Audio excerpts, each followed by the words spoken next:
working, I believe.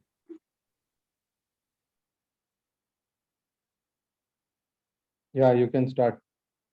Yeah. Dr. Avinash, Dr. Sanket Patel, they will interact with you, and Dr. Krishna Kamala Priya, Okay. KPA. Okay. Okay. So good evening, everyone. So today, I think today's session, the third major aspect of what will be dealt with in neuroradiology sessions in your exam, that will be covered. We have already covered the normal basic anatomy, stroke, CVT, and the second session is also over. The third session we will be covering epilepsy and demyelination. So epilepsy is one of the most common problems that we face in our day-to-day practice, and so your examiners also will be focusing a lot on that. The most common cause of epilepsy, especially when it comes to focal epilepsies, there are multiple causes. The most common cause is a mesial temporal sclerosis, and this is followed by focal cortical dysplasia. Then, as you can see in the image which is shared here, there are multiple other causes of focal in uncontrolled epilepsy. So, to put it in a nutshell, the causes of intractable epilepsy include mesial temporal sclerosis, developmental abnormalities, most common out of which is a focal cortical dysplasia. And there are various epileptogenic tumors like a ganglioglioma or a DNET. Then you have your post-stroke or a post-TBI scar-related epilepsy. Then some miscellaneous causes like Rasmussen's encephalitis, which leads on to refractory seizures, which needs to be managed surgically in majority of the cases, and some neurocutaneous syndromes. Coming to scenario one. So I hope the people who are ready to answer the slides, they are ready. So the questions will be very simple. Everything what you know already, that only will be projected. So 26-year-old. You can try, Dr. Kamala Priya. Yeah, Dr. Kamala Priya. So 26-year-old presented with complaints of epigastric aura followed by unpleasant thoughts. Following these, she would remain unresponsive for 3 to 5 minutes. During these episodes, she makes chewing movements with her lips. She also described episodes of déjà vu phenomenon. What epilepsy she is suffering from, doctor? Hello. Sir, can you hear me now? Yeah, I can hear you. Tell me. Hello. You can. I can hear you. Tell me.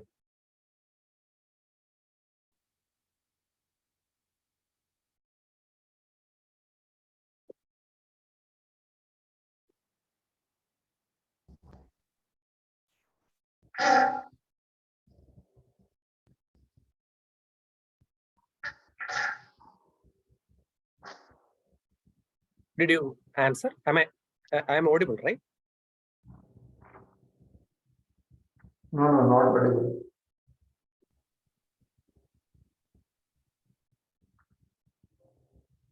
Is there a connection issue? Am I audible?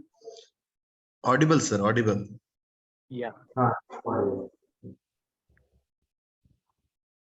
So what epilepsy the patient has? Dr. Varun, can you unmute Dr. KPS?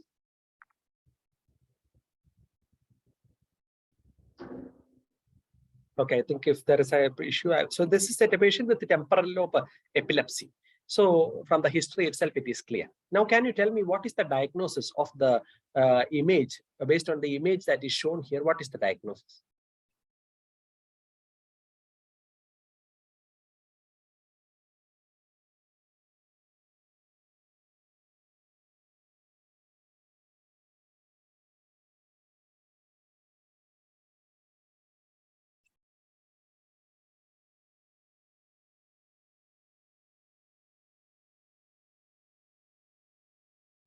Hello. Yeah. So can you tell me what is the diagnosis? Mesial temporal epilepsy, sir. Okay. So so you have a maybe a better way to tell would be a temporal lobe epilepsy. Epilepsy. So Yes, sir. what is the cause for the temporal lobe epilepsy here? And can you describe the findings? Sir, presence of epigastric aura and presence of deja vu phenomena for No, not the epilepsy per No. se. Now come to the radiology. What does the Okay, MRI sir. show?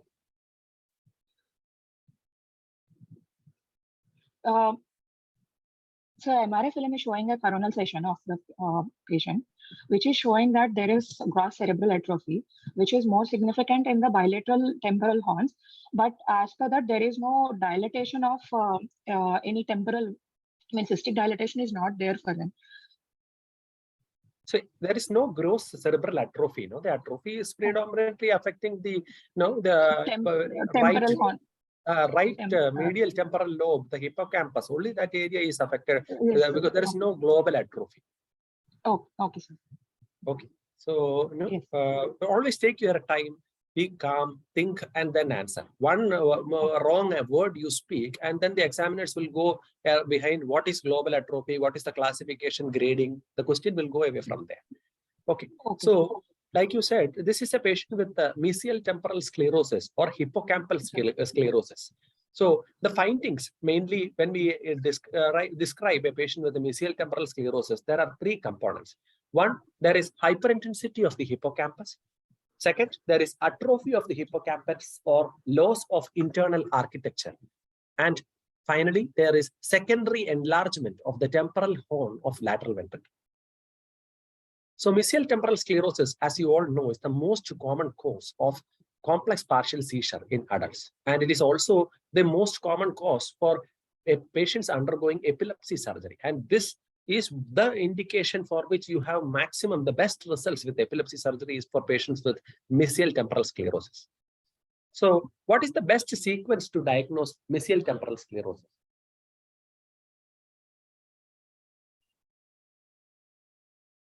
Is it an axial flare sequence? Is it a sagittal sequence? Is it a which sequence is the best one to identify mesial temporal sclerosis? Coronal, sir. Coronal. Can you describe further?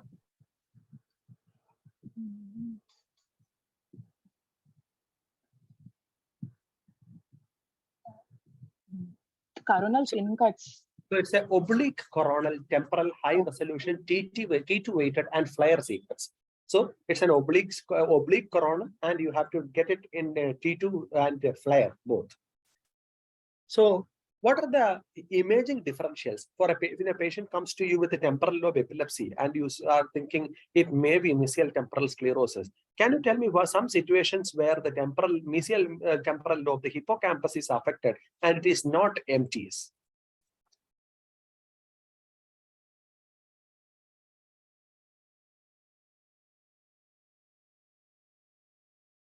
Is the question clear? Can you tell me some differentials for a medial temporal lobe or a hippocampus involvement, which is visible on the MRI and which is a cause for temporal lobe epilepsy? Can you tell me some differentials?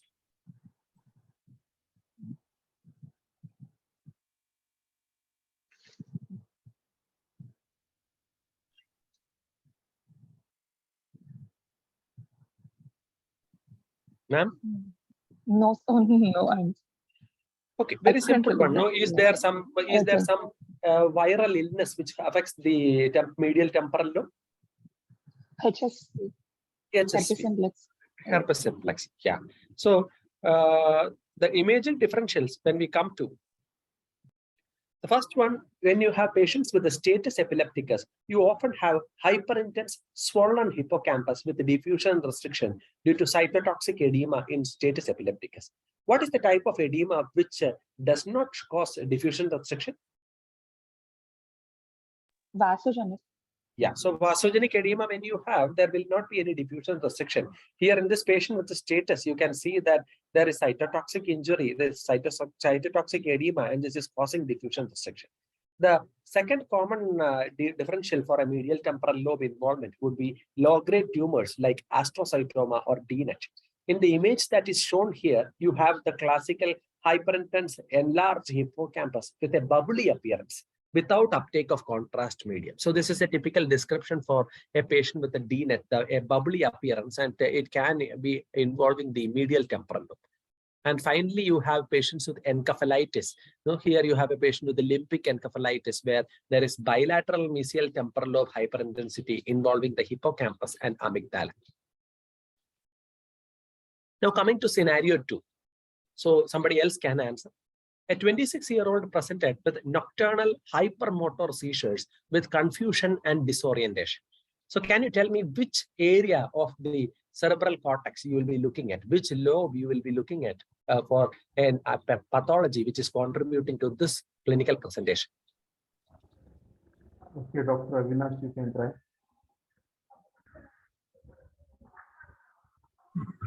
Frontal lobe, sir? Yeah.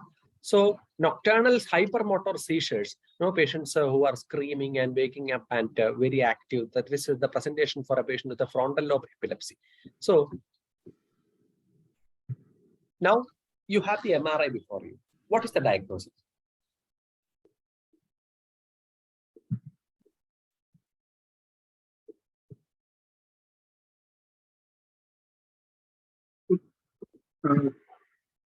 There is a section showing hyperintensity in the front left frontal lobe, sir.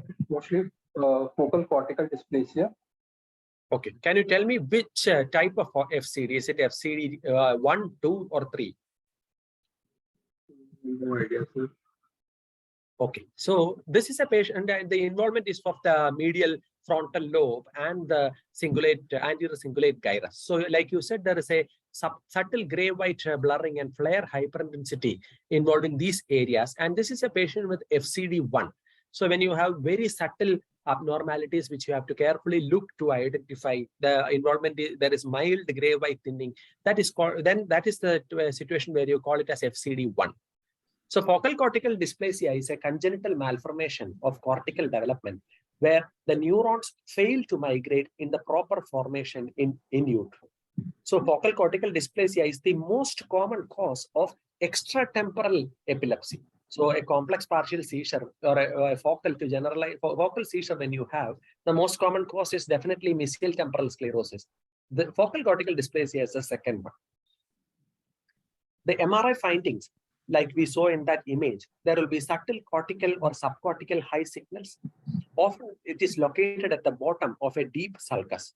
So because the neurons have not migrated till the cortex, so it is located at the bottom of a deep sulcus. There will be blurring of the gray-white interface. So the cortex subcortical margin will be indistinct. There can be focal cortical thickening.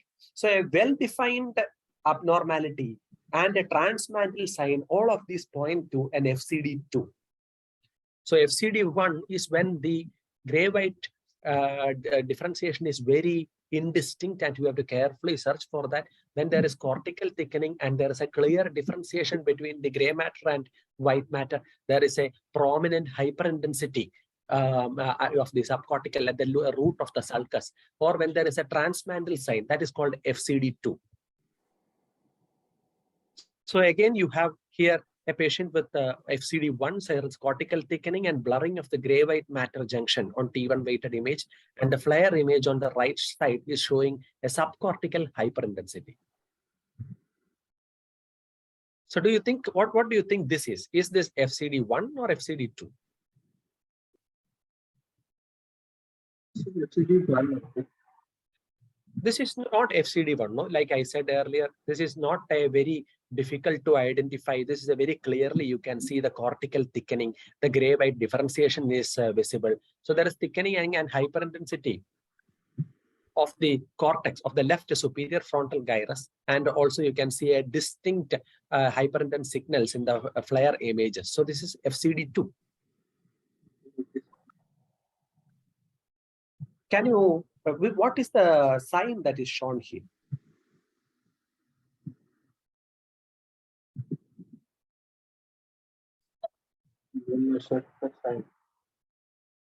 What sign? Don't know, sir. Okay.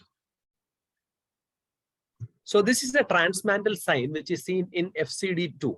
So you can see a subcortical hyperintensity extending from the subcortical area to the margin of the ventricle. So this is called transmantle sign, and this represents arrested neuronal migration. So if you see a transmantle sign, then you can say that it is FCD2. So this is another example of a patient with a MRI showing a transmantle sign. So we have discussed FCD already. So can you tell me what is the diagnosis here?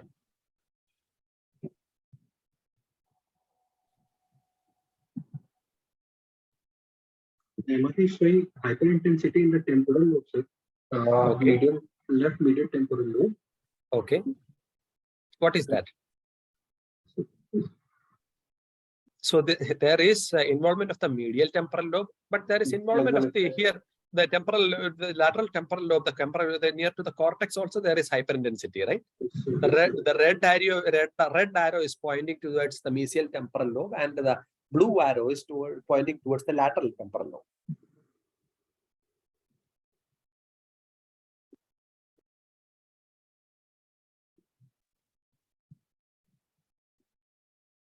So what is the diagnosis?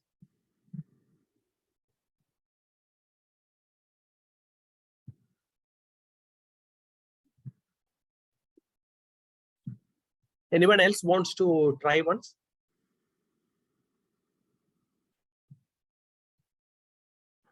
Dr. Swapnil? Pure pathology. Red arrow suggestive of MTS and blue arrow suggestive of cortical dysplasia. Both are the cortical dysplasia type 2. Excellent. But so here you have a patient with a dual pathology. So if it's not FCD2, if a patient has got a dual pathology where a clear-cut FCD is present along with another abnormality, then that is when you call it as an FCD3. So there is here you have a cortical and subcortical signal abnormalities in the left temporal lobe indicating FCD, and also here you have a mesial temporal sclerosis. So that takes care of FCD. Now coming to scenario 3. 35-year-old, so this I think Dr. Swapnil Jain, you will answer, right? Dr. Swapnil?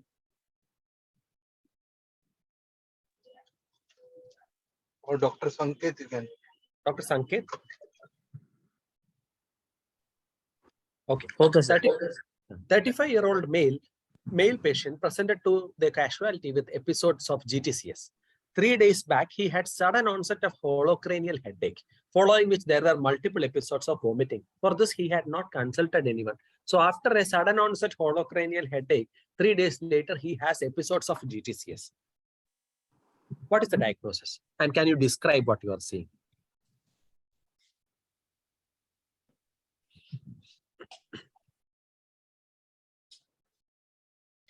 Sir, MRI showing left temporal T1 hyperintense as well as T2 hyperintense, and corresponding blooming in Swan sequence showing venous hemorrhagic infarct probably. Venous hemorrhagic infarct. Okay, so venous hemorrhage. So here you have the superior sagittal sinus which is open, and so this is the SWA or the gradient sequence. Here you don't see any cortical hyperintensities. The superior sagittal sinus is not thrombosed. The transverse sinus is not thrombosed. So we discussed in the first session. So if a patient has got a venous infarct in this particular area, which sinus do you expect to be thrombosed? Okay, probably transverse sinus, sir. Left transverse. Yeah, so left transverse sinus thrombosis should have been there for this to be a venous infarct, right? Yes, sir. So here you don't see any evidence of a venous, a sinus thrombosis. You don't have an MRV that is there, but still. Yes. So this is not a venous infarct. Can you try once more? Cavernous hemangioma. Yeah, very good. So you have like a bubbly appearance, T2 hyperintense lesion and a T1 hyperintense lesion with a bubbly lesion and surrounding hemosiderin staining. There is a blooming in the gradient sequence. So this is a patient with a cavernoma or cavernous angioma. So it is a benign low flow vascular formation with a tendency to bleed. 80% of the cases, it is supratentorial, and usually it is solitary, and you can get multiple cavernomas also. So, what is the typical appearance that is described? What is the sign that is described for, in the MRI for describing a cavernoma? Popcorn appearance. Yeah. So cavernoma, like I mentioned already, consists of locules of variable size that contain blood products in different stages of evolution, which produces a popcorn appearance. So here you have a patient with a popcorn appearance with the peripheral rim of hemosiderin. So this is the popcorn appearance, and you have the peripheral rim of hemosiderin on the T2 weighted image. And this is the gradient sequence. So you here, like we mentioned, that it is usually solitary, but here you have multiple cavernomas. These are two big cavernomas, and these small ones that you see, these are also cavernomas which have blood. So here in this image, in addition to cavernoma, there is some extra finding. Can you tell me that? And can you tell me how do you term this condition? Sorry, sir, I don't know. Okay, Dr. Swapnil, you can try.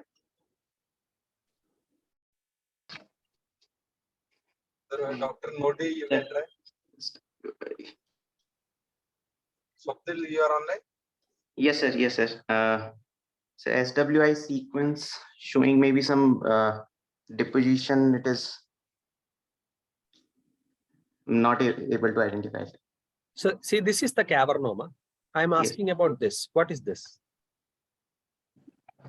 Sorry, I have to mute for 1 second. I'm getting a call from the hospital. 1 second. Oh.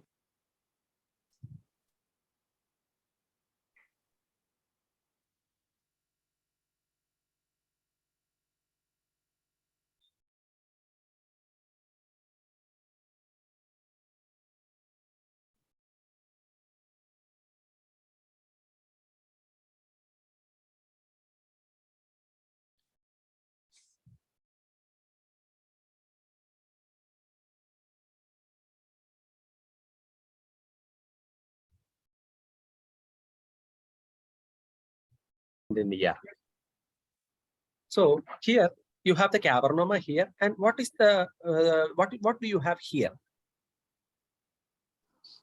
So maybe a flow void of some vessel. Yeah, it is a flow. So this is a gradient sequence, no? Here you don't say it as flow void, right? Flow voids you say when you have a patient doing with a T2 image or a T1 image, when you have, that is when you say there are flow voids. Here it is a blooming that is present in a gradient sequence. Correct? Yes, sir. So now can you tell me? This is the same patient. So here you have a CT angiogram, and what is the arrow showing? It is the same patient for whom a CT angiogram has been done. Sir, a feeding vessel is visible. Correct. So here you have a cavernoma plus a developmental venous anomaly, and these two, when they occur together, it is called a mixed vascular malformation. So developmental venous anomalies are otherwise known as venous angiomas or cerebral venous malformations. Variations in these occur due to variations in the transmedullary veins required for drainage of the brain. And these are the most common type of vascular malformations. And you can see many a time when you do a routine imaging, you may see developmental venous anomalies. No need to scare your patient saying that it is something catastrophic. So it is seen in up to 3% of the population. Can you tell me what are the most common sites where you get developmental venous anomalies?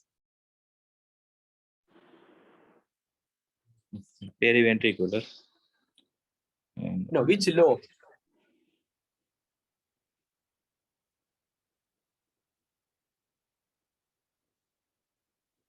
So most common locations of developmental venous anomalies are in the frontoparietal region, and within the previous image you had seen in the cerebellar hemisphere. So somebody said about a flow void. No? So this is the typical appearance of a developmental venous anomaly in a T1 weighted and a T2 weighted image. So you see flow voids which are traversing towards the cortex. So when you see such flow voids, you should always think that there might be a developmental venous anomaly which is present. You have to caution the patient because there is a chance that he or she can have bleeds in the future. So this is also a developmental venous anomaly. So can somebody describe the signs that can be seen in the CT angiogram sequences? Medusa head. So which one is Medusa head? Left one or right one? Right one and left one. Okay. So this is Medusa head appearance. What is this appearance called?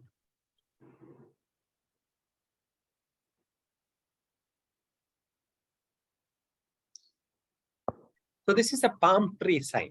So these are both the signs used to describe developmental venous anomalies. So the left side you have a palm tree sign, and right side you have a caput medusae sign. So this is a better image which is showing a good caput medusa which is there. So you can see the developmental venous anomaly which is present in the frontal lobe, like we discussed. This is the most common location, and the second most common location is the cerebellum. Now we will take a break from neurology for 1 second. It's a very simple question. What is this?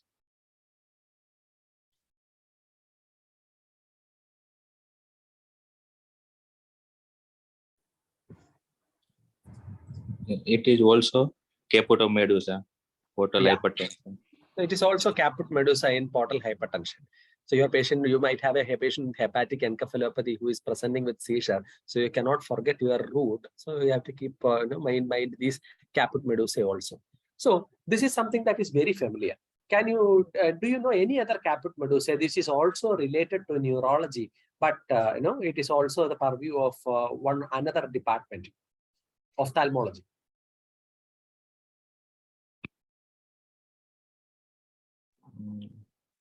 The telangiectasia. No. So these are other caput medusae. So here on the left side, you have a perilimbal dilated and tortuous blood vessels in a patient with cavernous sinus thrombosis. And on the right side, you have again a caput medusae appearance, a corkscrew vessels in a patient with the caroticocavernous fistula. So both cavernous sinus thrombosis and caroticocavernous fistula, the eye appearance is also referred to as caput medusae. So you have altogether 4 caput medusae that you know of. Now coming to scenario 4. An 8-year-old boy presented with medically intractable partial epilepsy. Over the next several months, he developed gradual loss of language skills and found to have weakness of the right side of his body. So it is obvious that this patient has got a pathology involving the left cerebral hemisphere, as he has got an aphasia and the right hemiparesis, which is associated with recurrent seizures. So this is the image. What is the diagnosis? Okay, Dr. Nodi, you can try. Sir, is it Rasmussen's encephalitis? Yeah. So this is a patient with Rasmussen's encephalitis. Can you describe what you are seeing? Yes, sir. Sir, there is atrophy of the left hemisphere with a very prominent sulci and dilatation of the lateral ventricle as well. Very good. So there is ipsilateral atrophy of the cerebral hemisphere and a dilatation of the ipsilateral ventricle. So Rasmussen's encephalitis is a progressive hemispheric atrophy of unknown origin. It affects children younger than 10 years. So the patients present usually with increased frequency of seizures and progressive hemiplegia. These are the etiologies that are thought to be behind Rasmussen's encephalitis, a chronic viral infection or an autoimmune response against glutamate receptors. The MRI findings, like we already discussed, you have hyperintensity on T2 weighted images in affected hemisphere. Usually there is no contrast enhancement. There may be restricted diffusion, which is patchy. So here again, this is a patient with Rasmussen's encephalitis and who has undergone a hemispherectomy as treatment, because many a time they don't respond to multiple anti-epileptic drugs, and to prevent the progressive atrophy and the damage, you might go for a radical epilepsy surgery.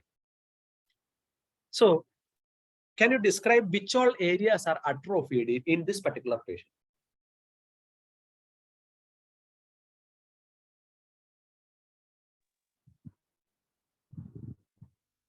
Sir, mostly the left frontal and So first of all, I will apologize to all of you, because I know in your exam you will get some dirty people who are asking these kind of questions also. I'm selling it as dirty only because they bring it to have fun at our own expense. So I apologize, and I will tell you that there is no atrophy in this particular case. It is actually an enlarged right cerebral hemisphere, and the left cerebral hemisphere is actually normal. okay, sir. Now can you tell me the diagnosis? Sir, hemihypertrophy syndrome. A better terminology would be Hemimegalencephaly. hemimegalencephaly. So you have a patient with hemimegalencephaly. So always look at whether there is atrophy, whether there is appearance of gliosis. So here, when you look at it, the left side of the brain is normal. No, the right side is actually atrophied, and you can see, the skull, the effect on the skull also. So this is a patient with hemimegalencephaly, and it is the only condition where you have dilatation, the enlarged cerebral hemisphere and an enlarged ventricle on the same side. So this is characterized by a hamartomatous growth of one cerebral hemisphere or part of it. So like I said, there is increase in parenchymal volume, and also there is increase in ventricular volume. Otherwise, you need to have atrophy before you can have enlarged ventricles. Now coming to the next scenario. 10-year-old boy presented with 3 episodes of focal to generalized seizure. He was lagging behind his peers in academic activities. He had multiple lesions on his face. So this is what was present in his face. Can you tell me what the diagnosis is? Adenoma Sclerosis. Yeah. So adenoma sedation. So Dr. Kurian, we can give 2-3 consecutive question to one candidate, then we can change the name. Dr. Rishu, you can. Dr. Shailesh, you can select the candidates. I think whomever you want, that will be better. Yeah, Dr. Rishu, you can try next 3 questions. What is the diagnosis here? Okay, sir. Sir, adenoma sebaceum and the MRI showing coronal section with hyperintense lesions, cortical hyperintense lesions are looking like cortical tumors. Yeah, for this MRI, you should not say adenoma sebaceum. For this MRI, you should say there are cortical tubers which are seen in? Sir, tuberous sclerosis. Yes, sir. Tuberous sclerosis. Yeah, tuberous sclerosis. So tuberous sclerosis is otherwise known as Bourneville's disease. It's characterized by the development of multiple benign tumors of the embryonic ectoderm. So you can have involvement of the skin, eyes, nervous system, heart, multiple areas.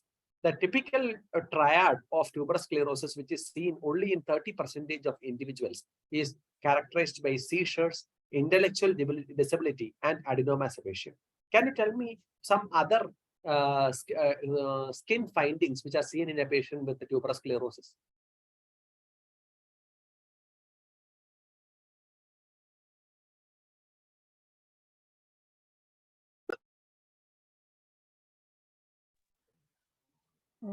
Sir, we can see axillary freckling, we can see then shagreen patches and all. Yeah. So shagreen patches, So here you have an axial flare image which is demonstrating multiple cortical tubers. These red arrows are pointing at the cortical tubers. And this is the gross appearance. Can you tell me what the blue arrow is pointing at? So here, what is the blue arrow pointing at? And you have similar things here also. What are these?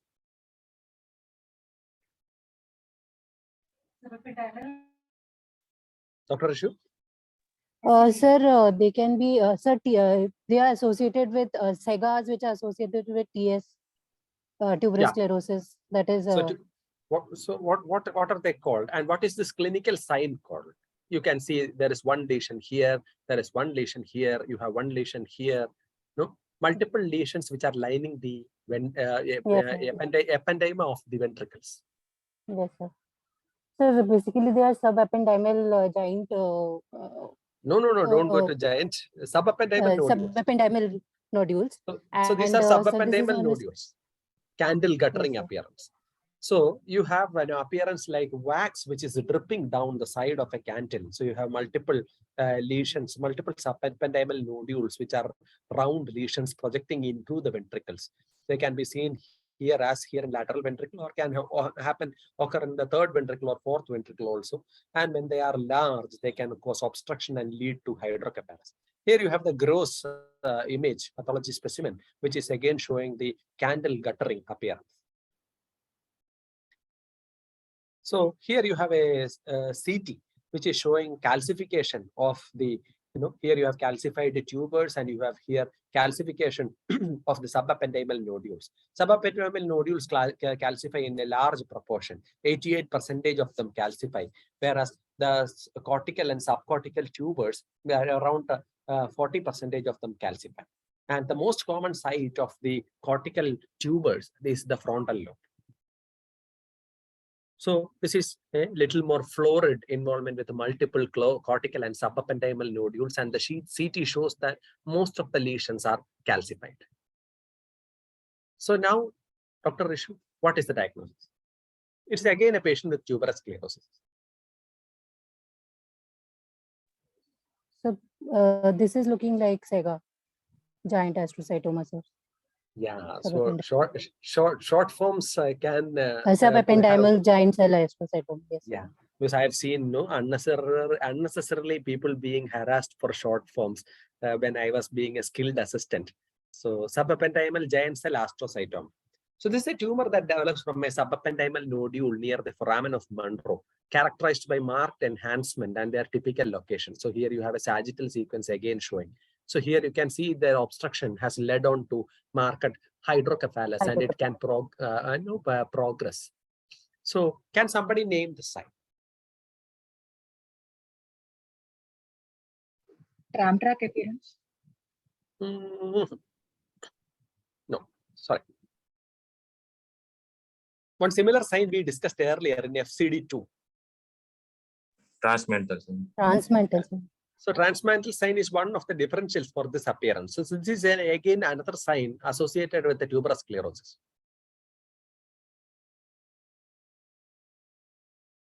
So these are radial bands or radial migration bands. So they are seen radiating from the periventricular white matter to the subcortical region, and they are quite specific for tuberous sclerosis. And the differential diagnosis, like I already mentioned, will be for an FCD2 transmantle sign. So now there is no clinical discussion. So who is the next person who is going to be answering? Yeah, Dr. Harshad, you can try next 3 questions. Okay, sir. This is the T1 weighted image. We saw the white and gray matter differences and FCD1, sir, in the left side. And mark hyperintensity also present.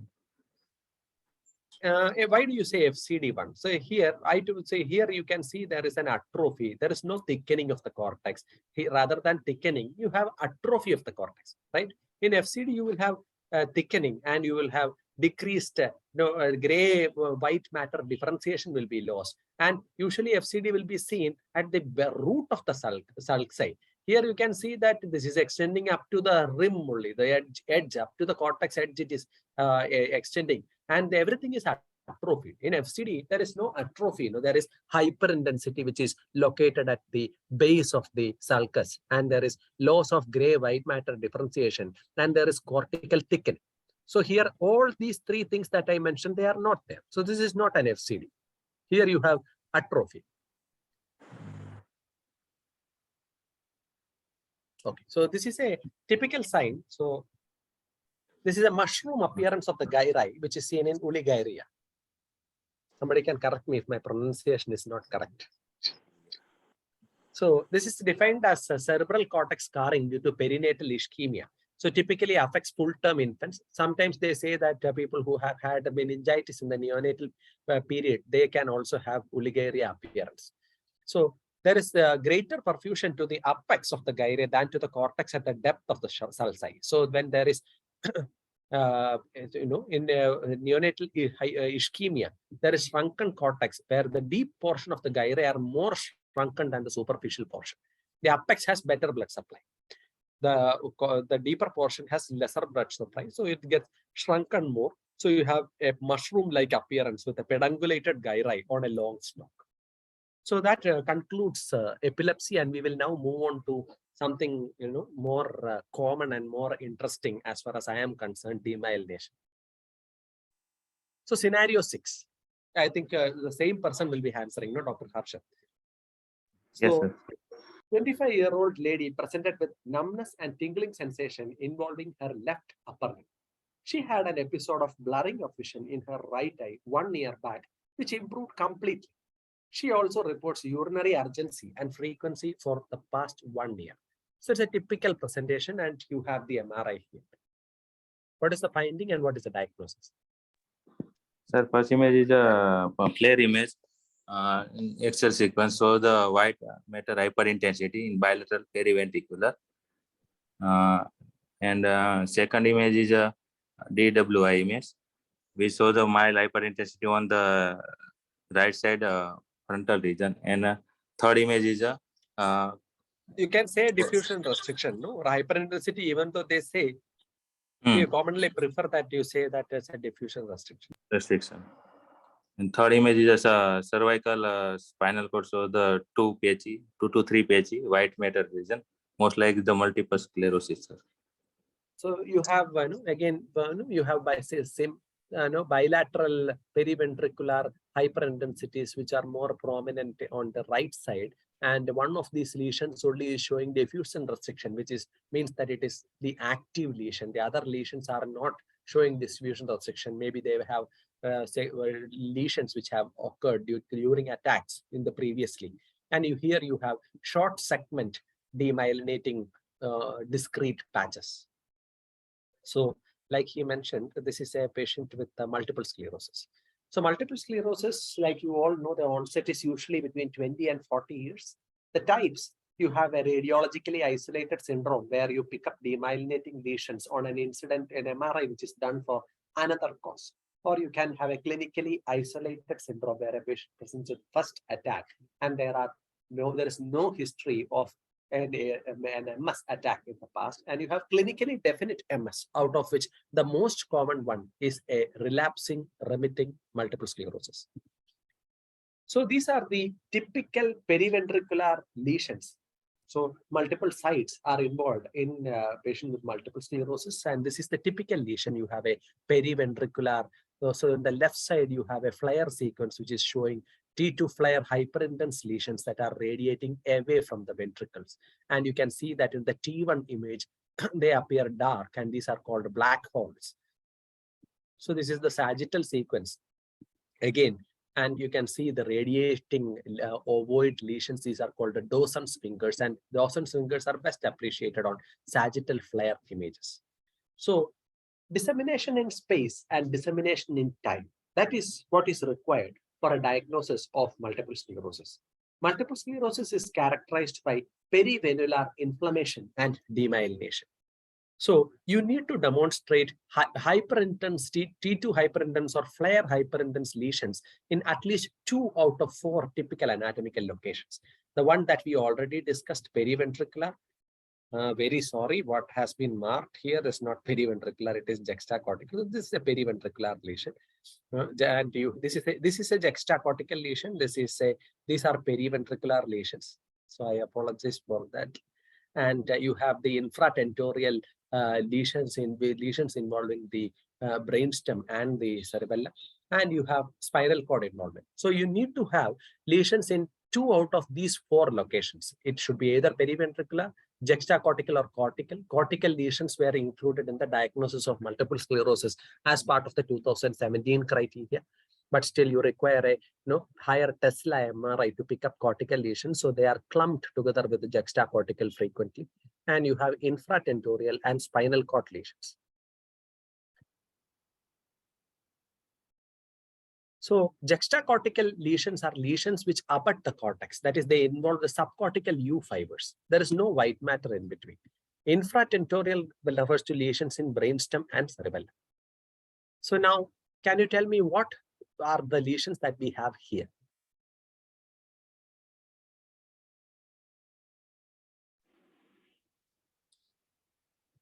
It's a T2 weighted image which show the hyperintensity mainly in the subcortical and U fiber involvement. Which one? Both. The right side. Right side. Okay. So what I want to tell you is that when you are looking at a juxtacortical lesion here, this image on the left. So this image is a juxtacortical lesion. There is no white matter in between the lesion and the cortex. That means that the U fiber, what I am marking, the U fiber, which is otherwise called short association fiber, is affected. Here you can see a clear-cut rim between the lesion and the U fiber. So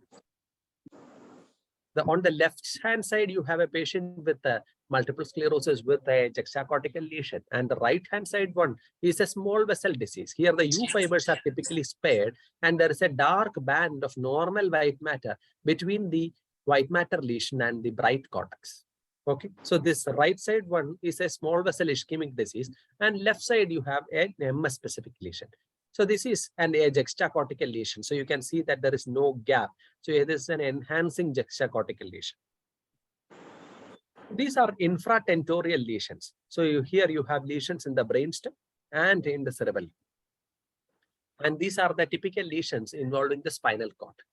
So you have short segment demyelination, which extend up to 1 to 2 vertebral bodies in craniocaudal extent. They are multifocal. And when you have axial sections, they affect less than half cross-sectional area of the cord. And the lesions can demonstrate contrast enhancement, as you can see in the last 2 images. Now coming to dissemination in time. So when you have a patient presenting for the first time with an attack of multiple sclerosis, you can still make a diagnosis of relapsing remitting multiple sclerosis and not clinically isolated syndrome. This is by the simultaneous presence of contrast enhancing and non-enhancing lesions. So here on the left-hand side, you can see, for example, this lesion, the black arrow, this lesion. So these lesions are all not contrast enhancing. So that means that there are some lesions which have happened before, and the active lesions are the ones which are contrast enhancing. So can you tell me, other than contrast enhancement, what is the other image that helps you to identify active lesions?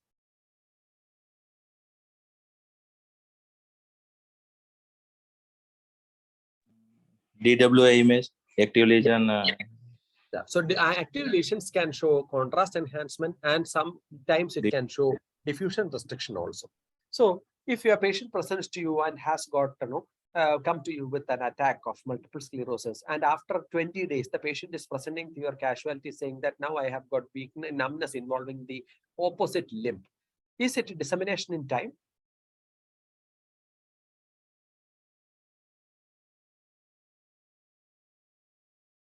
Patient presents to your ER, has right lower limb numbness and weakness. You treat the patient. 20 days later, comes to the casualty again with the involvement of the left lower limb. So does the patient satisfy the criteria of dissemination in time?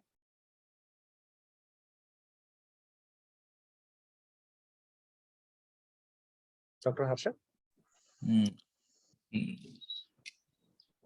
If a different location and a different symptom in both limbs, then we consider as a minimum gap should be 30 days. 30. So when you have a patient who has come with a relapse or an attack, and then again after 1 week or 2 weeks, if the patient has a second attack, then you don't, it does not qualify for dissemination in time.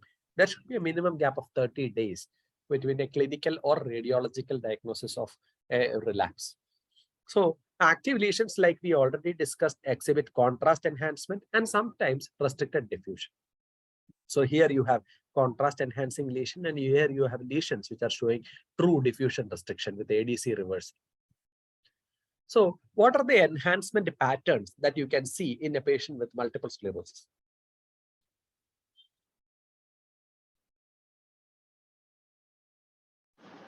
Can be present an open ring or concentric enhancement Balo variant. Balo variant is a variant presentation of multiple sclerosis. What I meant is a typical multiple sclerosis lesions. What are the patterns of enhancement that you may observe? What is the size for a, what is the size of a lesion for you to consider it as an MS plaque?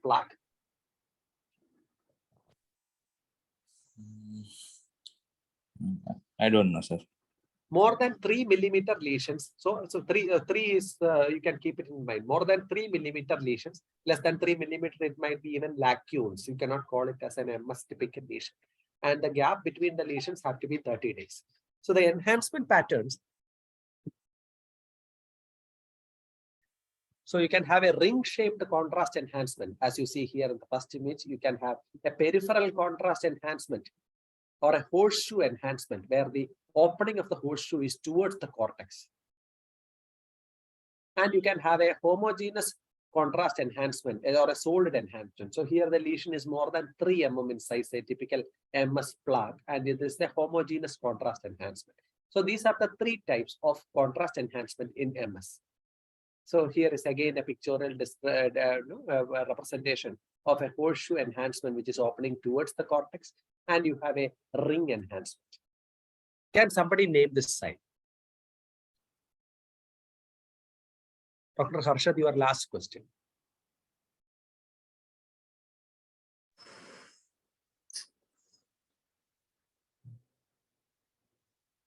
No, sir. So this is a sign. So here the corpus callosum is affected. This is one of the early signs which are used to identify multiple sclerosis. Now, can you try once more? Date and dot. See, dot dash sign. So these are callosal lesions, early callosal lesions in multiple sclerosis, and they represent early perivenular involvement of the ependyma of the lateral ventricles. Best seen on the sagittal image, and there are tiny 1 millimeter dots of high signal along the ependymal surface, and over time they may coalesce into short dashes, and so they are called a dot dash sign. Now we will come to some variant presentations. What is this? Tumefactive. Yes. Okay, so this, like you said, this is a patient with tumefactive demyelination. But I am a neurosurgeon. I don't want this to be multiple sclerosis. So I am telling that this is a patient with high-grade glioma. So how will you prove me wrong? This is not tumefactive demyelination neurologist. This is tumor. How will you prove me wrong? They also want cases. Edema present in tumor, perilesional edema, and midline shifting. See, here also edema is there, right? But not much. Yeah, so the edema, perilesional edema will be lesser in a patient with tumefactive demyelination. That is true. What can you tell me 2 sequences or 2 imaging things that you will need to prove that this is not a tumor, but in fact a tumefactive demyelination? It's not absolute, but still. What are the imaging sequences that you will employ? Contrast enhancing image. Yes, very good. 1. And number 2? DWI or spectroscopy. MR something old and basic. CT scan? Yeah, very good. So to differentiate, so here you have a patient with post-contrast sequence. This is a patient with the tumefactive demyelination, and the demyelinating plaque is showing incomplete or peripheral enhancement. Whereas in gliomas or abscesses even, you have a closed ring enhancement. It is not an absolute criteria, but you can use that. And you have a CT image of the same patient with a tumefactive demyelination.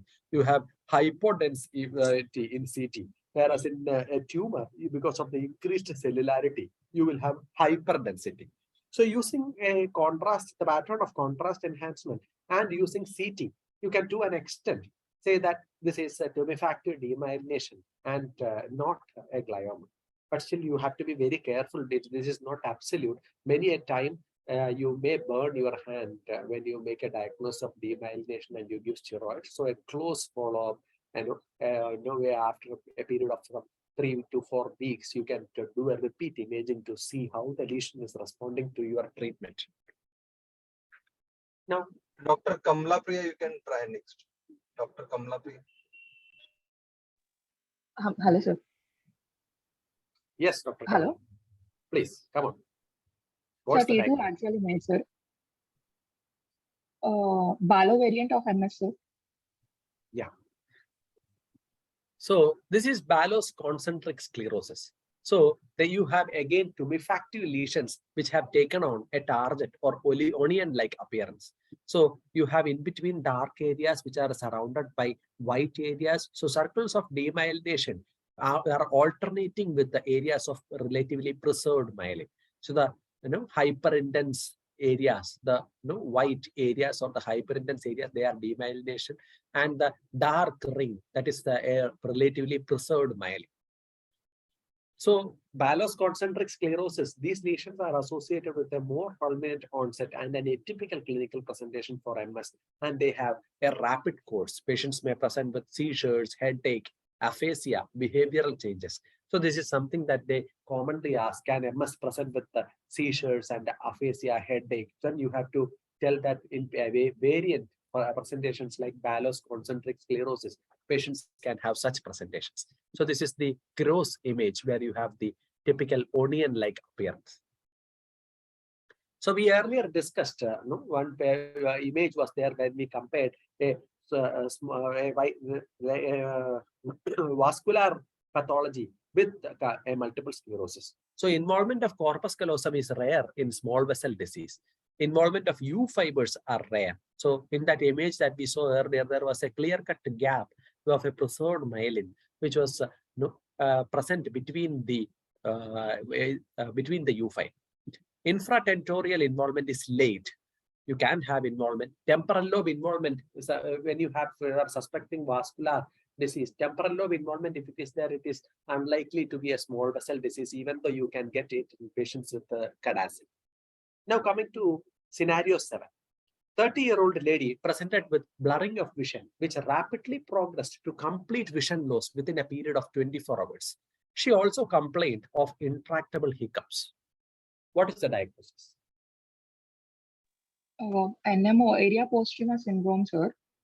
Now this is showing like both coronal as well as axial films. In axial section, post-contrast image of T1, which is showing contrast enhancement of optic nerve. Yeah. Optic nerve. Which part of the optic nerve? Anterior part, posterior part, short part. Posterior short segment involvement, sir. Not short segment, no? It's quite a long segment, right? Oh, yes. So a long segment involvement, which is more involving the posterior segment, which may lead up to the optic chiasma. In a patient with a multiple sclerosis, you can have. So I'm saying that the hiccups are because the patient has the gastritis, and this is multiple sclerosis. Why can't it be multiple sclerosis? Multiple sclerosis, predominantly anterior 1/3 short segment involvement will be there, sir. Posterior, most common long segment is an NMO. Okay. What else? What very glaring thing? How many arrows you have? 2 arrows. Yeah. So multiple sclerosis usually presents with the unilateral optic neuritis. Yes, no? it is yes, sir. So it is the reason why you went for area postrema syndrome is because the patient had hiccups. Otherwise, you should have just described it as a bilateral optic neuritis with both the optic nerves, which are showing a longitudinally extensive involvement with the involvement of the posterior aspect of the optic nerve, which is enhancing after contrast administration. So if your examiner likes the gastritis diagnosis, then you are in trouble. So you have neuromyelitis optica. So immune-mediated demyelinating disease, which is caused by antibodies directed against aquaporin channels in the optic nerve, optic chiasm. spinal cord, brainstem, and the brain involvement is very less. So usually you can have corticospinal tract involvement, etc. But it is predominantly the brainstem, optic nerve, and spinal cord. The optic neuritis in neuromyelitis optica. So these are the pointers. So if bilateral inflammation is there, it is something less common in a patient with multiple sclerosis. Usually you have unilateral involvement. More posterior and longitudinally extensive involvement of the optic nerve, and this may extend up to the optic chiasm. Sometimes it can even extend into the optic tracts. It has poor prognosis. So even if you start treatment early, you might have significant deficits left after treatment. So whenever you see a patient with optic neuritis, we always say, okay, this will improve with the steroids. Usually it has good improvement. But if you are suspecting NMO, always give a guarded prognosis, because otherwise after 5 days of methylprednisolone, the patient will be very irritable towards you. And if there is a coexistent longitudinally extensive transverse myelitis, then again, neuromyelitis optica should be at the top of your differential list. So here you have contrast enhanced images, which are showing that there is involvement of the optic chiasma. Here the red arrows are showing the involvement of the optic chiasma, and also there is involvement of the optic tract bilaterally, the yellow points, yellow arrows. So this is again involvement of the optic tract. So you have the axial and sagittal images which are demonstrating hyperintensity of the optic tract in a patient with NM. So NMO-myelitis, unlike myelitis in a patient with multiple sclerosis, is longitudinally extensive. So you have more than 3 spinal cord segments long. And also in the multiple sclerosis, the lesions are scattered, discrete, whereas in NMO, the lesions are located centrally in the gray matter. So here you have a patient with a thoracic LETM with a low T1 signal intensity and swelling of the cord. Can you tell me what is the diagnosis here?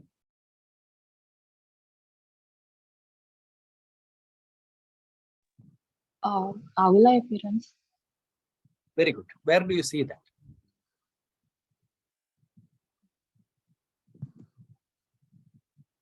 B12. B12. Only dorsal column involvement.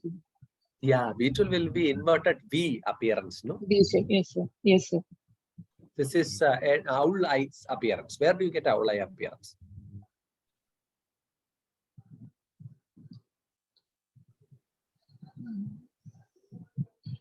Can the owl help you? No. So owl eye appearance refers to the anterior horn cell hyperintensities which are seen in acute spinal infarcts. And you can also get these in NMO. So always say acute spinal infarct. If they ask for a differential diagnosis, then only mention NMO. Okay. So here again, you have a patient with this is an anterior spinal artery infarct and not NMO, the typical owl eye sign.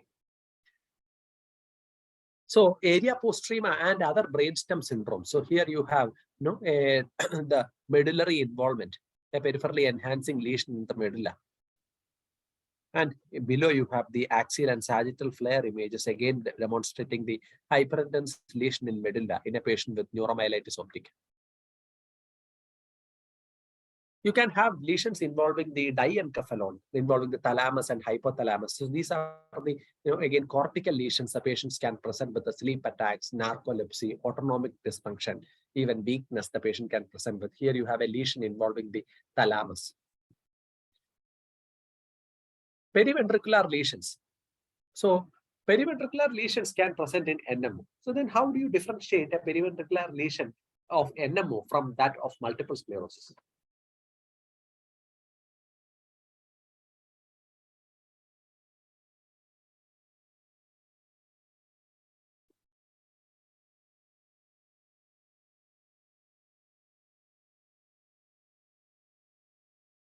Who is supposed to answer? Hello, sir. Yeah. You have a patient with a periventricular hyperintense lesion. How do you say that this is not MS, but it is NM? size of the lesions and location. Typical Dawson fingers are more common in MS, where perivenular lesions are there. Correct. So Dawson fingers, the perivenular lesions are seen in MS. You can have periventricular lesions in NMO, but these are closely lining the ventricles and they don't appear like Dawson fingers. So these are the lesions in NMO, which are closely lining the ventricles. They don't radiate away from the ventricle. There can be corticospinal tract lesions, like we mentioned earlier. This, sometimes we get these kind of lesions in patients with the motor neuron disease. Typically involve the posterior limb of the internal capsule and the cerebral peduncle in the midbrain. I am having a call from the hospital again. 1 minute I will wait. Sorry.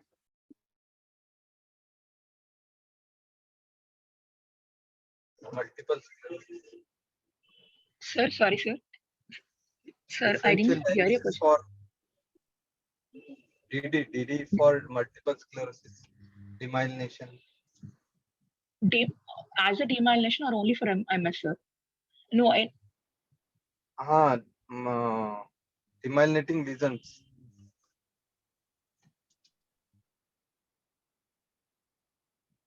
No, this corticospinal tract hyperintensities. What are the differential diagnoses that you can say?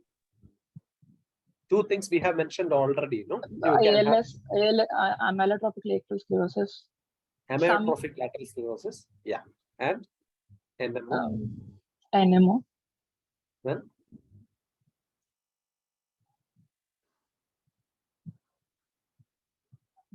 Metabolic. That is very wide bracket. Some other demyelination, something that is inherited. Some inherited syndrome which can present small children. Small children, 1 year, 2 year olds. Leaks disease.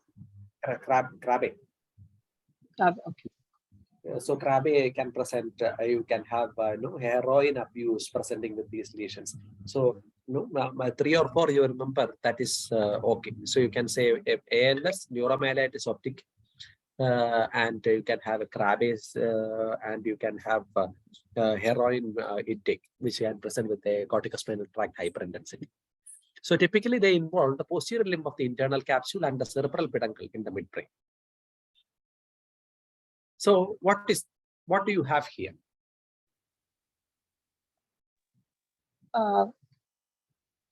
Flare sequences showing significant hyperintensities in right high parietal regions. Okay, what is the diagnosis? Marban's variant, sir. Only one hemisphere is. Here it is again a tumefactive demyelination with a peripheral contrast enhancement, which is seen in the patient with NM. So tumefactive demyelination you can get with the MS or even NM. So that will conclude NM. And now you have a 7-year-old girl who has presented with cluster of seizures followed by altered sensorium. Family reports upper respiratory tract infection 1 week back. What is the diagnosis? Multiple hyperintense signal, which is involving both cortical, subcortical areas, basal ganglia involvement also. Subcortical. Where is the subcortical involvement? You mentioned the basal ganglia. Basal ganglia and cortical. Here on the fourth film, Adams, sir. Yeah. Acute disseminated encephalomyelitis. Okay. So, okay, some Zoom user has come who has marked my slide. Dr. Varun, can you block these people? Yeah. So here you have preferential involvement of the cortical gray matter and the deep gray matter nuclei. So this is a patient with ADEF, slight male predominance, and many cases you might have MOG antibody which is coming positive. Usually it is monophasic, a single attack. Usually it does not recur. It can happen after infections or vaccinations. but you can have variants where it can recur, like a multiphasic ADM or an ADM with optic neuritis or an acute hemorrhagic leukoencephalopathy variant. So this is a typical ADAM which is seen in the FLAIR sequence. So you have bilateral, large, asymmetrical, multiple, confluent, poorly marginated or demarcated lesions. So this is called the smudged edge appearance. And this multiple patchy lesions give rise to a, it is also described as a leopard skin regional distribution. So this is something that you describe in the metachromatic leukodystrophies also. So here you have a tigroid appearance and a leopard skin appearance in a patient with the acute disseminated encephalomyelitis. One problem with using short forms is that you often tend to forget what the full form is like. And finally, if they ask you and you make a mistake, then it will be, so yeah, if you ask me some of the full forms, I will also make a mistake. But during exam time, it's better to practice like that. Now, coming to scenario 9, you have a 27-year-old lady who was on follow-up with psychiatry for behavioral changes and irritability for the past 1 year. Now she has presented to emergency with acute vision loss in right eye. And when you elicit the history, she says that she has tinnitus and diminished hearing in her left ear for the past 3 months. From the clinical history, what do you think is the diagnosis? Okay, Dr. Avinash, you can try.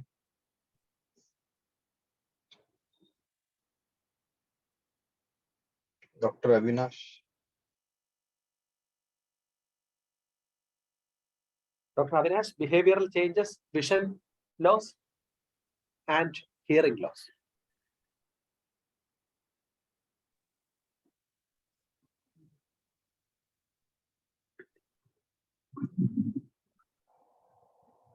Retinocochleocerebral. No, sir. Retinocochleocerebral vasculopathy. So again, I will show you the diagnosis, the MRI.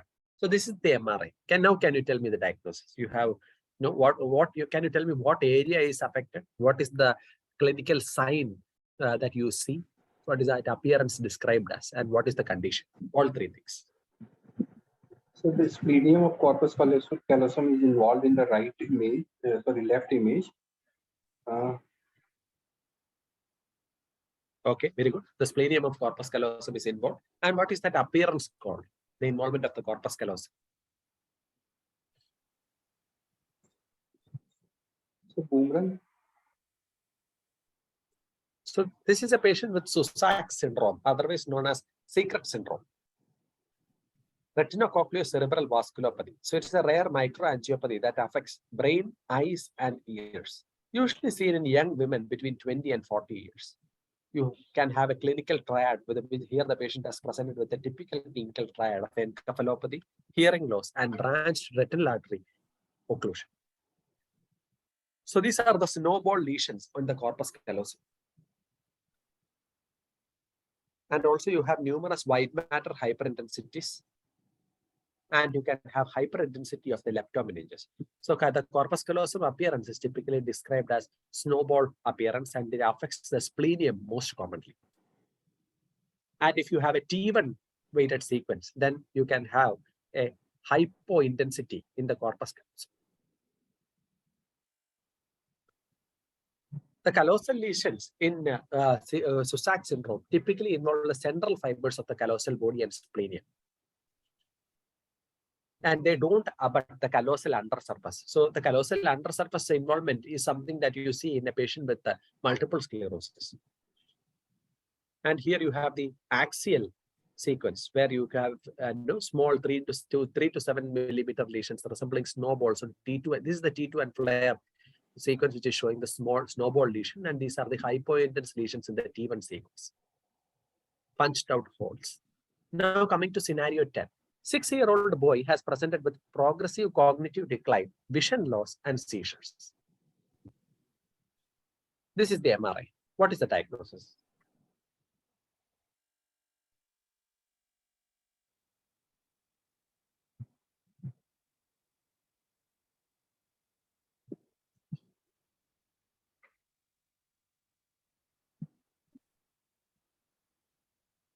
You can even describe the MRI.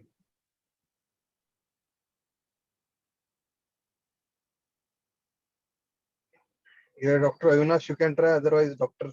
Sanket, you can try next.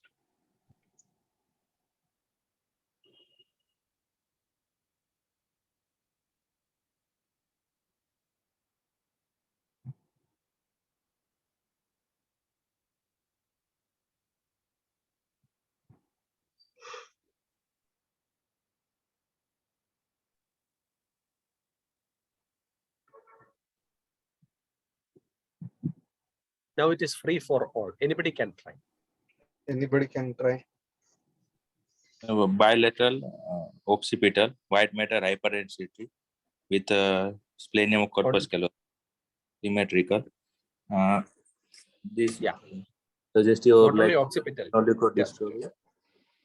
Yeah, very good. Leukodystrophy. You have a symmetrical periventricular hyperintensities, which is involving the posterior aspect.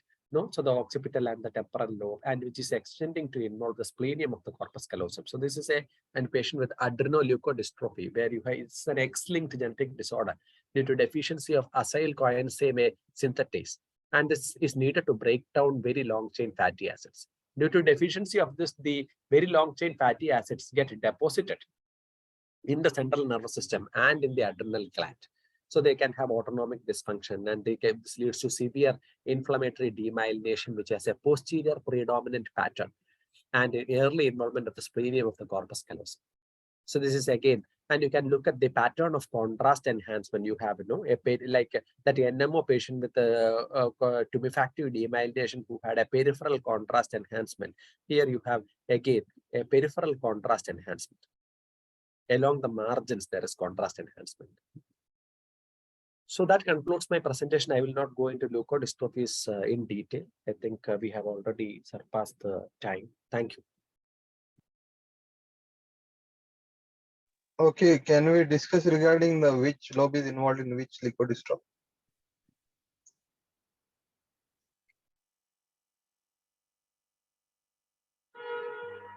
In the frontal lobe is involvement more likely. Adrenoleukodystrophy occipital bilateral, and metachromatic also bilateral occipital. Metachromatic, it is not only occipital, no?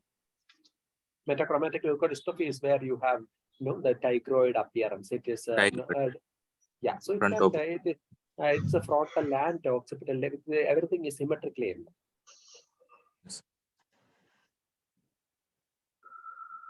Then mega anencephaly subcortical temporal lobe. Yeah, Vandernepp disease. Vandernepp's. And something we discussed earlier. Alexander also posterior. Yeah, Alexander will involve brainstem also, medulla, and some infratemporal structure like inferior cerebellar peduncle, pons, and some periventricular. And Canavan is a predominantly frontal lobe, sir. Yeah, mostly subcortical or corpus callosum, or some basal ganglia also involved. Thalami, globus pallidus, periventricular. And what Canavan? No. NA is elevated in which disease? Canavan's. Yeah, Canavan. Krabbe, sir, just now described. Can you tell again, Krabbe?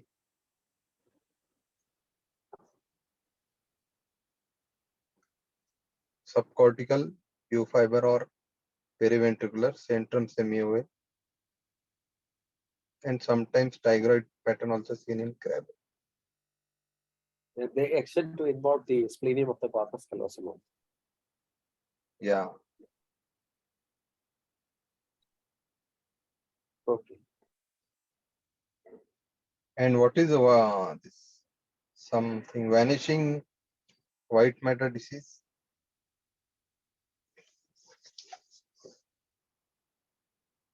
Periventricular, it will involve subcortical arcuate fibers. and there may be some cerebellar atrophy.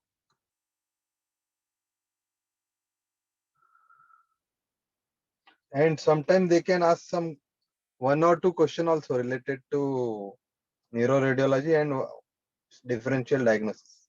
That also you should be aware, like what are the causes of multiple sclerosis and differential diagnosis to demyelination. What are the causes of demyelination other than multiple sclerosis?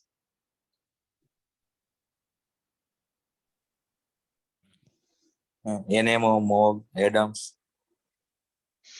Yeah, other thing like vasculitis, neurosarcoidosis, or some primary CNS angiitis, Osmotic and other demyelination. metabolic, HIE.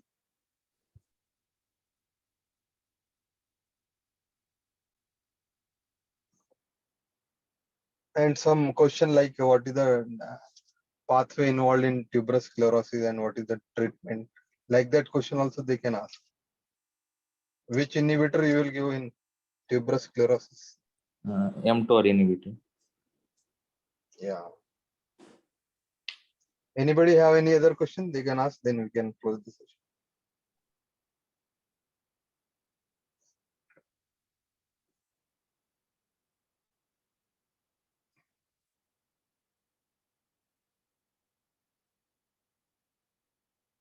Okay, thank you, Dr. Kurian, for nicely simplifying this all neuroradiology for the students.